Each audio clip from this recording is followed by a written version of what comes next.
welcome back to Teach Your Math Lesson. We're going to start a brand new chapter today. This is chapter 12 in your math book. Remember, I kind of went ahead and did chapters 13, 14. Now I'm going backwards to do chapter 12. And I really think that this is going to be an easy chapter for you guys to do through e-learning, even though we're not in the classroom together, because you have been working with these types of graphs in social studies. All right, so this isn't the first time that you've seen these, but the chapter 12 chapter is about representing and interpreting and collecting data. So this is on page 691 in your math book. If you don't have it, go get it, pause the video, and come back and pick up where I am on this page. Okay, so this is lesson 1 in chapter 12. It says collect and record data. Now, data is collected on information or facts that are happening. So one way that people will collect data is by taking a survey. Okay, and when you take a survey, you just ask a simple question. And I'm going to use this example, number 1, on page 691 about Mr. Alvarez, okay? So, Mr. Alvarez took a survey and asked his Boy Scout troop a question.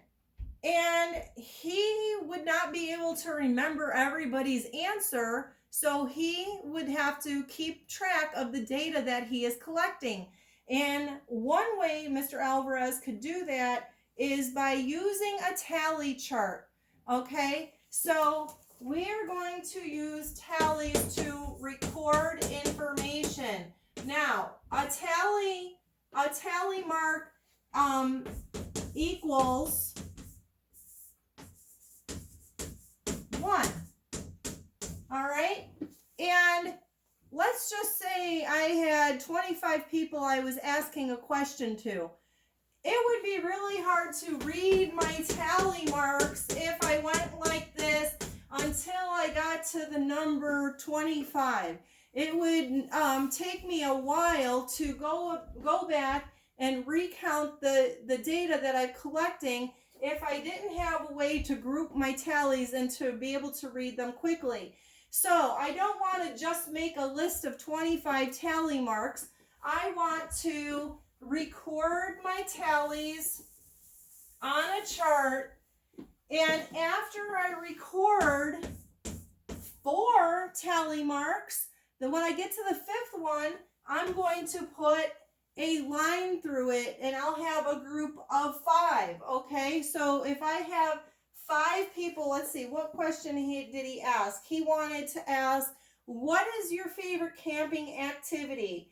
There were 3 choices. You can see on the left, it says swimming, hiking, fishing. Okay, so it looks like 5 people like swimming. All right, now if there were more people that like swimming, he could add a tally mark for each person that said they like swimming. And later on, when he went to look at his table or chart, he would easily be able to see that this is a group of 5 and this is 3. So he has 8 people that like swimming. When they're grouped by 5s, you can just count them up by 5s and be able to find the information that you're looking for quickly. All right, so he had 5 people that like swimming. He only had 4 people that like hiking, and he had 3 people that like fishing. So each one of those tally marks represents one person in his troop, okay?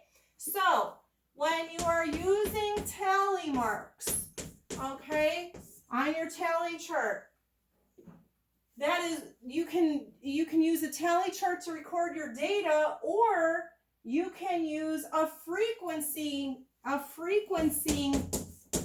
table, which is our next example. All right, and what is the difference between a tally chart and a frequency table? Well, it's giving you the same information. Mr.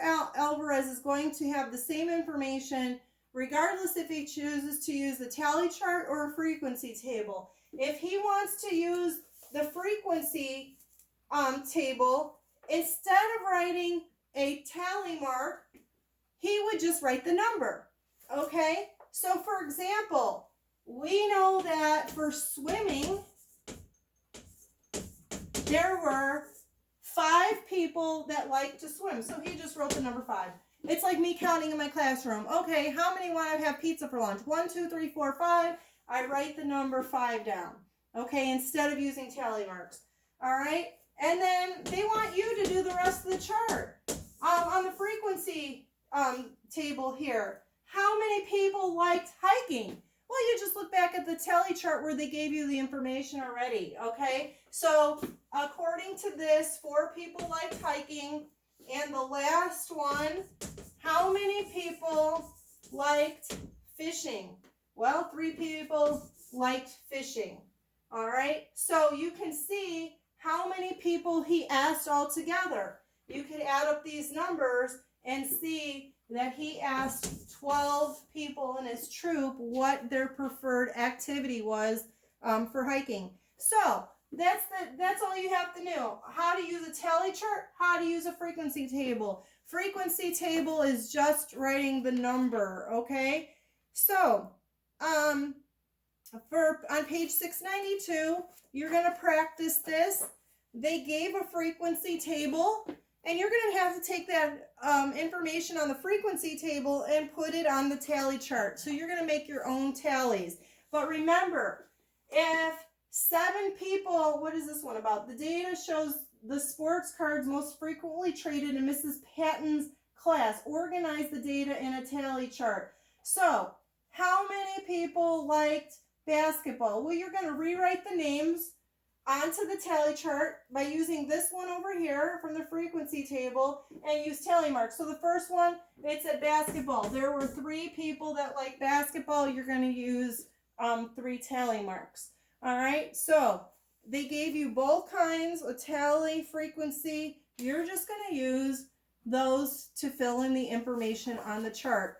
Okay, so I'm going to let you know, this is a pretty easy lesson. So I think you'll probably end up doing most of the problems. I'll have it all in the email for your parents. All right, so any questions about that, give me an email. But I think you guys should be okay on this. You guys know how to do that.